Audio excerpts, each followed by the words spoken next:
Perkenalkan, nama saya Nalendra Yugatama dengan NIM A11.2024 T1559 kelas A114408. Di sini saya akan mempresentasikan UTS pembelajaran mesin. Jadi di sini permasalahan datasetnya adalah dataset yang digunakan hepatitis database dari UC Machine Learning. Repository dataset ini berisi data klinis pasien menderita hepatitis dengan tujuan memprediksi apakah seorang pasien akan meninggal atau hidup.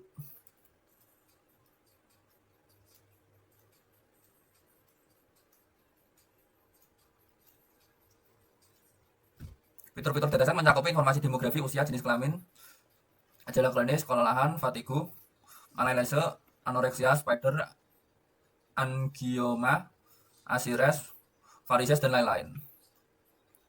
Kategori masalah, klarifikasi, binary, dan classification. Karena outputnya hanya 2 kelas, day dan live, day 1 dan live 2, maka target variabelnya kelas di-rename menjadi income dalam notebook ini. Kemudian missing values distribusi dan encoding di sini. Missing values-nya adalah dataset hepatitis ini memang terkenal memiliki banyak missing values diambil dengan saat loading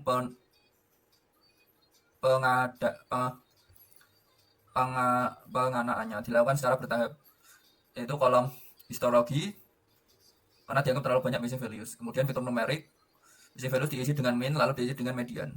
Kemudian fitur kategorikal, steroid, antiviral, fatigu, dan lain-lain. Missing values diisi dengan mode nilai yang paling sering muncul. Kemudian distribusi dasarnya, ini dataset kelas live 2 dan jauh lebih banyak dari day live 1. Ini penting karena bisa menyebabkan model bias kelas mayoritas. Encoding karena semua fitur kategorikal dalam dataset ini sebenarnya dalam bentuk angka numerik, misalnya sex 1 male dan 2 female, lakukan label ordinal dengan mapping eksplisit. Kemudian untuk algoritma dan evaluasi, algoritma yang saya pilih di sini adalah algoritma decision tree. Kenapa memilih decision tree? Karena dataset ini bersifat campuran antara numerik, di mana decision tree mampu menangani semua tanpa perlu normalisasi dan standarisasi. Decision tree menghasilkan model yang lebih mudah diinterpretasikan. Oke, jadi langkah pertama adalah kita harus mencari datanya dulu. Di sini saya mengambil data dari UC Education, yaitu data pasien hepatitis. Selanjutnya kita download. Jika sudah di-download, maka akan muncul hepatitis zip. Lalu lakukan ekstrak ke file hepatitis zip. Jadi hepatitis folder. Kemudian upload hepatitis folder ke Google Drive. Sekarang import library. Import OS berfungsi untuk mengelola file atau folder di sistem. Import data yang berfungsi untuk mengambil waktu saat ini. Pandas berfungsi untuk membaca dan memanipulasi data. NumPy berfungsi untuk operasi matematika atau array. Matplotlib berfungsi untuk membuat grafik dan visualisasi. Sklearn berfungsi untuk tools machine learning seperti split data, decision tree, dan grid stretch, dan lain-lain. Warning berfungsi untuk sembunyikan pesan warning agar output lebih ramai. SNSSet berfungsi untuk mengatur tampilan default grafik. Dan ini untuk URL-nya dari data hepatitis yang sudah saya taruh di Google Drive.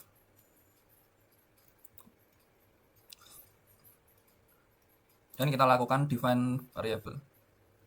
Base path di sini adalah folder utama proyek di Google Drive yang saya taruh tadi berupa hepatitis. Figures path folder khusus untuk menyimpan semua gambar hasil visualisasi. Kemudian lakukan mount Google Drive. Di sini drive mount berfungsi untuk menghubungkan Google Drive ke collab agar file Google Drive bisa dibaca. False remount berfungsi untuk reconnect mesti sudah terhubung sebelumnya. SYS path berfungsi untuk menambahkan folder proyek ke Python agar modul di dalamnya bisa diimport. Selanjutnya buat folder penyimpanan gambar dengan create directory. Kodenya di sini berfungsi untuk membuat folder penyimpanan gambar. Jadi beranalisis save path. Kemudian load data. Di sini kodenya berfungsi untuk mendefinisikan nama-nama 19 kolom dataset hepatitis dari data hepatitis. Kemudian lakukan load atau baca dataset. Berarti di sini ini kodenya berfungsi untuk membaca dataset yang dari Google Drive tadi. Kemudian langkah selanjutnya adalah cek ukuran dataset. Di sini kodenya berfungsi untuk melakukan cek ukuran dataset seperti jumlah baris, jumlah kolom, dan jumlah barisnya 115, jumlah kolomnya 19. Kemudian tampilkan tipe data. Dan kode printdf di type ini berfungsi untuk menampilkan tipe data seperti income, age, sex, steroid yang berupa INT64, INT64, steroid, float 64, antivirus INT64, dan fatigue sampai histologi float 64. Setelah itu kita lakukan kategorisasi tipe data. Kode ini berfungsi untuk memisahkan kolom menjadi dua, yaitu kolom numerik dan kolom kategorikal. Numerik seperti age, bilirubin, ALX, autospad, SGET, albium, bromide, dan kategorikal seperti income, sex, steroid, antiviral, fatigue, malaise, anoreksia, big liver, big spleen, dan lain-lain. Kemudian lakukan tampilkan ringkasan fitur. Dan perintah ini berfungsi untuk menampilkan ringkasan fitur 6 numerik dan 13 fitur kategorikal seperti age, score dan lain-lain, dan kategorikal, income, dan lain-lain.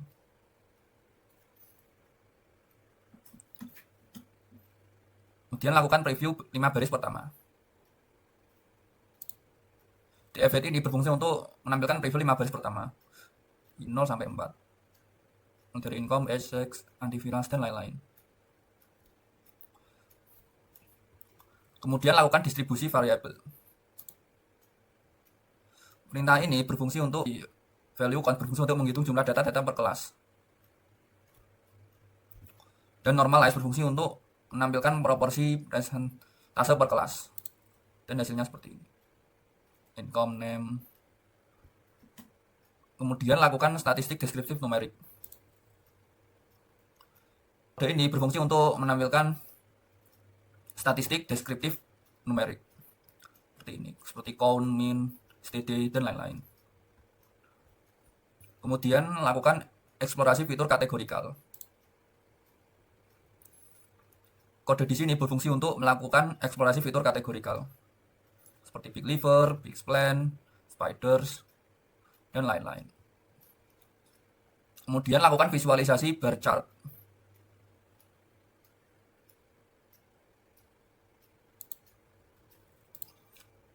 Dan di sini income dari kategori 1 di antara 35 dan kategori 2 sampai 120.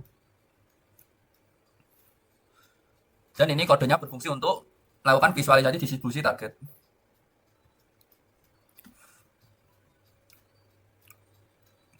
Kemudian lakukan distribusi numerik.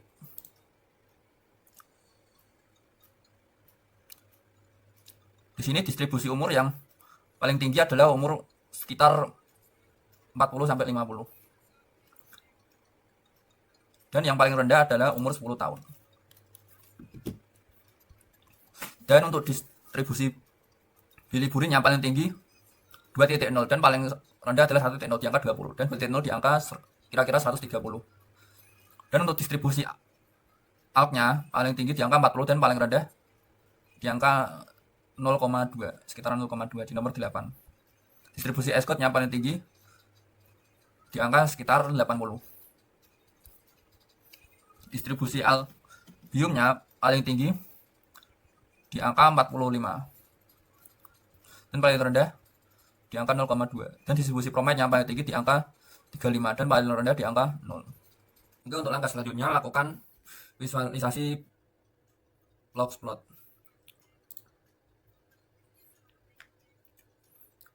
Di sini kodenya berfungsi untuk membuat 6 blogspot untuk setiap fitur numerik guna mendeteksi outlier nilai ekstrim disimpan sebagai 03 blogspot outlier PNG. Ini untuk blogspot age paling rata-rata yang terkena 40, blogspot Tibrium rata-rata 20. Untuk blogspot postpair-nya rata-rata di angka 1. Blogspot S-code-nya rata-rata di angka 99, blogspot albumnya rata-rata di angka mendekati 100, blogspot promide-nya rata-rata di angka 4. Lanjutnya lakukan visualisasi fitur kategorikal versus target.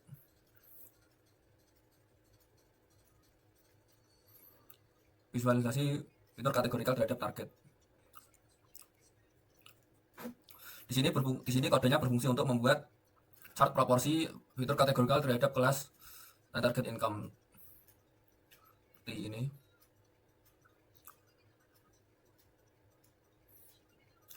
Antivirus 0,2 dan steroid di angka hampir 0,3, Zex di angka 0,21, Nodexnya di angka 0,31, liver di angka 0,2 dan seterusnya. Dan seperti ini histologi dan income proportion.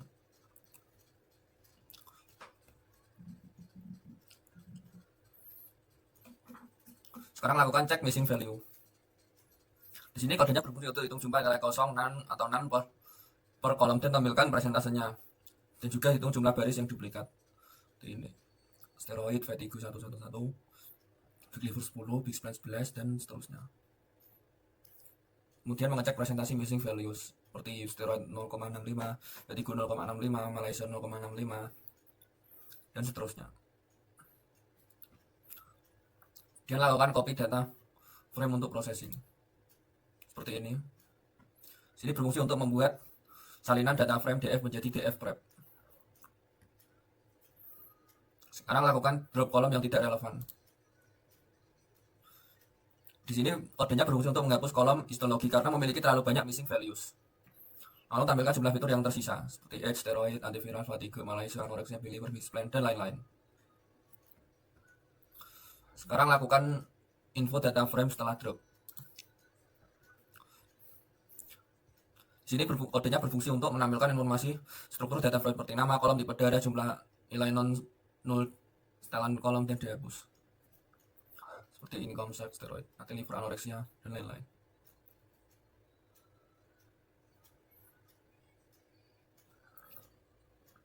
Kemudian lakukan imputasi fitur numerik dengan min. Di sini kodenya berfungsi untuk mengisi nilai kosong none pada setiap fitur numerik dengan nilai rata-rata min kolom tersebut. Seperti ini hasilnya. Missing kolom diisi dengan min semua. Kemudian update daftar fitur dengan cleaning. Di sini kodenya berfungsi untuk memperbarui daftar numerik, features, dan kategorikal fitur setelah proses cleaning dan memastikan kolom target income tidak termasuk dalam fitur. Dan hasilnya fitur numerik 6 dan fitur kategorikal 11 seperti ini. Kategorikal ada 11 sex sampai various dan fitur numerik age sampai promite. Target variabelnya adalah income. Lanjutnya lakukan imutasi kategorikal mode. Di sini kodenya berfungsi untuk mengisi nilai kosong pada fitur kategorikal dengan mode nilai yang paling sering muncul. Di sini ringkasan missing values-nya setelah imputasi adalah numerik dengan median. Tidak ada missing values numerik setelah imputasi median. Kemudian langkah selanjutnya adalah mutasi kategorikal dengan mode. Di sini kodenya berfungsi untuk mengisi nilai kosong pada fitur dengan kategorikal dengan mode. Di ini hasilnya steroid, missing value diisi dengan 0,2, seterusnya, dan spiders diisi 0,2 dan seterusnya. Kemudian lakukan konfirmasi cek missing setelah cleaning. Kodenya di sini berfungsi untuk mengecek ulang apakah masih ada nilai kosong setelah semua proses input hasilnya sudah ada dan bersih. Dan missing value cleaning tidak ada, missing value data sudah bersih. Lanjutnya lakukan info data frame setelah cleaning. Di sini kodenya berfungsi untuk menampilkan seluruh struktur data frame setelah fitur proses pembersihan data. First age, 3, bukti bakat.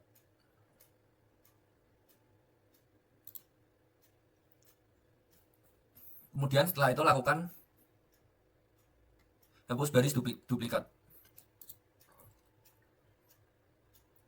Di sini kodenya berfungsi untuk jika tidak ada baris yang persis dan duplikat, hapus dan hanya simpan yang pertama, tampilkan jumlah data setelah proses ini. Tidak ada, dan di sini hasilnya tidak ada duplikat dan record. Jumlah record setelah klik adalah 155.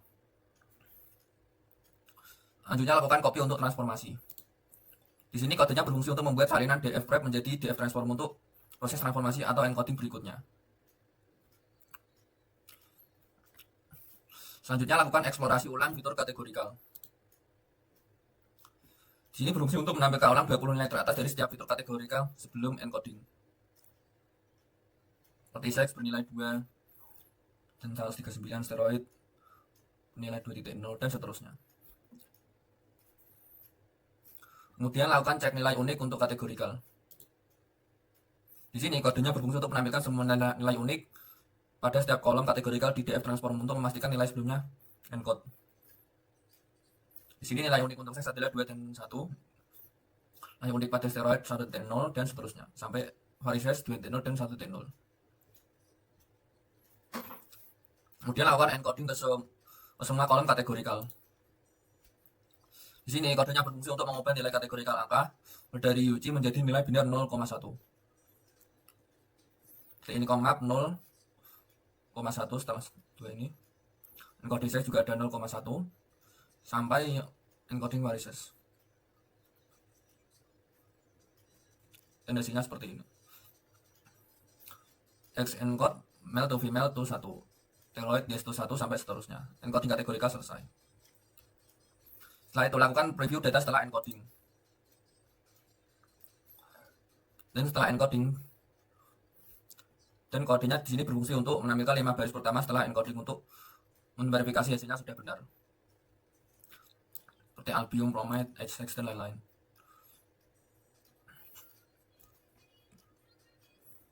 Selanjutnya lakukan binding fitur engineering edge group.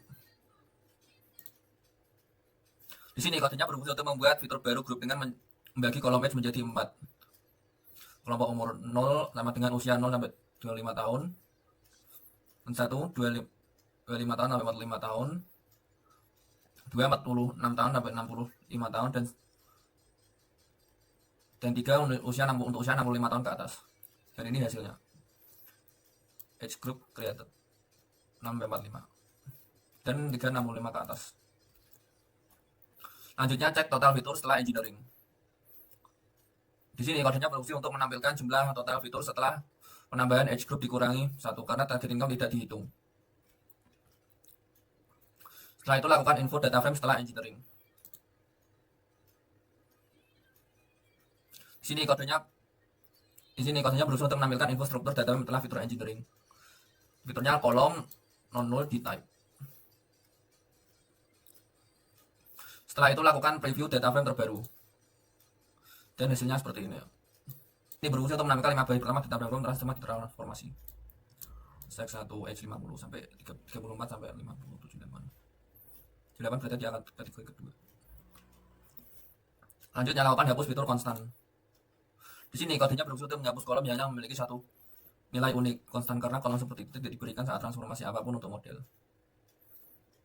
Setelah itu lakukan hapus fitur konstan dengan perintah df transform info. Di sini kodenya berfungsi untuk menambahkan info data frame setelah kolom konstan dihapus. Seperti ini. Kategori 12, plot 5 dan int2. Lanjutnya lakukan analisis korelasi terhadap visualisasi heatmap.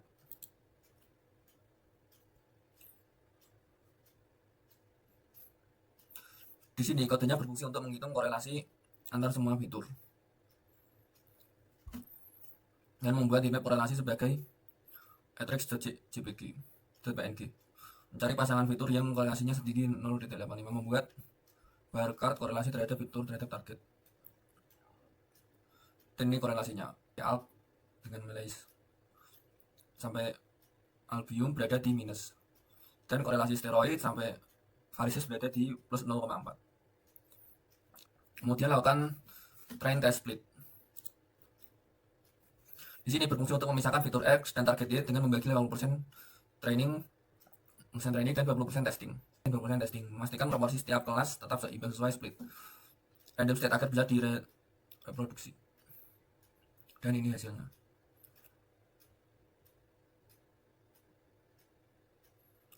Income 33, 022. Setelah itu lakukan training model baseline.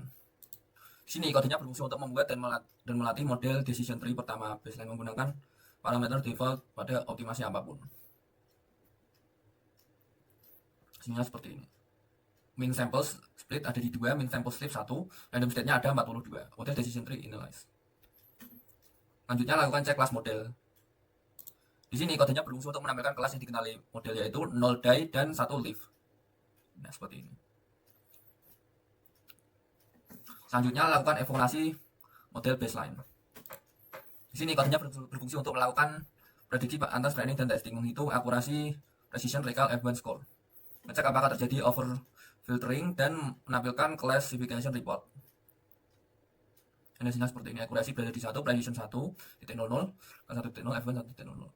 Dan testing metriknya 0,72, precision 0,75, recall 0,742, score 0,661. Dan seperti ini precisionnya dari 0,40, 0,85, recall dan support, dan seterusnya. Jadi untuk langkah selanjutnya adalah melakukan visualisasi confusion matrix baseline. Di sini kodenya berfungsi untuk membuat heatmap confusion matrix untuk model baseline.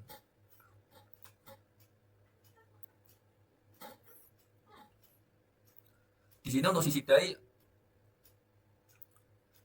2 adalah benar dan 4 adalah salah. Dan untuk sisi live, angka 22 benar dan 3 salah.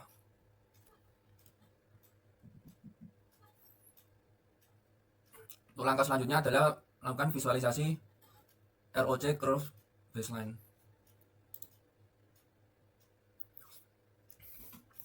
Di sini kode ini berfungsi untuk membuat ROC dan menghitung AUC untuk model baseline.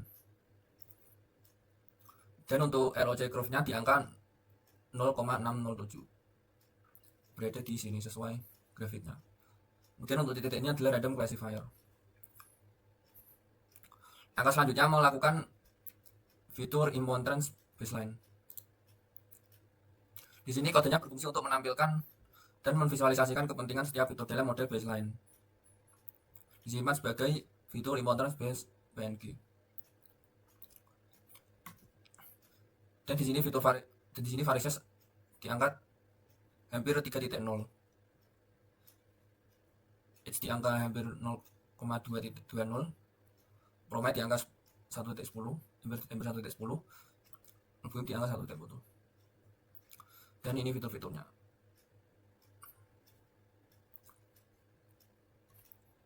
Langkah selanjutnya adalah visualisasi decision tree. Di sini kodenya berfungsi untuk menggambarkan struktur pohon keputusan decision tree, model baseline hingga ke dalaman. Ini untuk pohon decision tree-nya. Di sini data yang paling murni, maka warnanya makin gelap. Oke, mungkin sekian untuk presentasi UTS saya. Mohon maaf jika ada salah kata. Sekian dan terima kasih.